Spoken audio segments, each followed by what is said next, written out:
जानेवारी महिन्याच्या साधारणतः मिडमध्ये ना, मिड म्हणा किंवा आता ह्या काळामध्ये ना जपानमध्ये बऱ्याचशा ठिकाणी असे पोस्टर्स आपल्याला बघायला मिळतात. आणि हे असे मुखवटे असतात राक्षसाचे, ते सगळीकडे तेच असतात. तर ॲक्च्युली हा जो काय उत्सव असतो ना, तर याला सेत्सुबुन असं म्हणतात. आणि हा 3 फेब्रुवारीला हा साजरा केला जातो. तर सेत्सुबुन हा जो उत्सव असतो ना, खूप इंटरेस्टिंग उत्सव असतो. तर ॲक्च्युली शब्दाची फोड जर करायची आली ना, तर सेत्सू आणि बुन असं म्हणतात. ते सेत्सू म्हणजे ऋतू म्हणा किंवा काळ असेल, आणि बुन म्हणजे बदलणं किंवा चेंज म्हणून. तर फक्त हा म्हणजे त्या ह्याच्यापासून हिवाळा थांबतो आणि वसंत ऋतूची सुरुवात होते, एवढंच फक्त या सेत्सुबुनचा अर्थ मर्यादित नाही आहे. तर त्याचं काय म्हणतात ते की म्हणजे आता ह्याच्यामध्ये ना सेत्सुबुनमध्ये काय असतं माहिती आहे का, की आपल्या सोयाबीन्सच्या ज्या बिया असतात ना, त्या असतात त्या. आणि इथे जर बघितलं ना आपण, त्या बिया असतात त्या.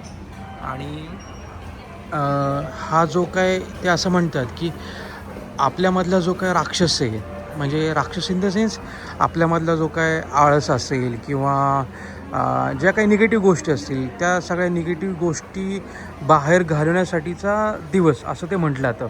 आणि हा मुखवटा ही त्याचंच प्रतीक असतं. हा मुखवटा ॲक्च्युली कसं असतं की मुखवटा घरातल्या मोठ्या लोकांनी घालायचा असतो. आणि त्या ह्या ज्या काही बिया असतात, ह्या सोयाबीनच्या बिया, ह्या छोट्या छोट्या मुलांनी त्या राक्षसाच्या अंगावर फेकायच्या असतात. आणि म्हणजे की आणि असं म्हणायचं असतं, ओनिवा सोतो फुकुवा उची म्हणून.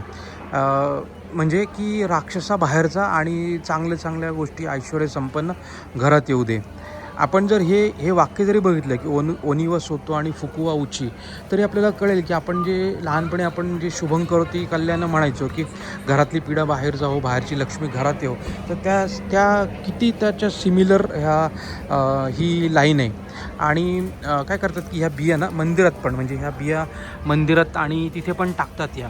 आणि हे सोयाबीनच्याच बिया का, कारण की या सोयाबीनच्या बियाणं दिसायला एकदम पांढऱ्या शुभ्र असतात. आणि ह्या पांढऱ्या शुभ्र चांगल्या गोष्टींनी ह्या ओनीचं म्हणजे राक्षसाचं, की जो आपल्यामधला पण एक राक्षस आहे, जे काही विकार असतील, आळस असेल, ते सगळं निघून जावं, याच्यासाठी ही प्रथा जपानमध्ये साजरी केली जाते. खूप इंटरेस्टिंग प्रथा असते. आणि हे मुखवटे असे वेगवेगळ्या प्रकारचे मुखवटे असतात, ते घरातल्या मोठ्या माणसांनी घालायचे त्या दिवशी. आणि मग त्यांच्या अंगावर छोटी छोटी मुलं ह्या बिया टाकतात. हे सगळीकडे म्हणजे बऱ्याचशा मोठ्या म्हणजे जे काही शॉप्स असतात ना, तिथे हे सगळे दिसतात. ह्या सोयाबीनच्या बिया असतात त्याच्यामध्ये. आणि हे काही इथे दिसतात ह्या सोयाबीनच्या बिया इथे दिसतात बघा. तरी खूप छान प्रथा आहे. 2 फेब्रुवारीला 3 फेब्रुवारीला ही साजरी केली जाते. सेत्सुबुन असं याला म्हटलं जातं. छान प्रथा आहे.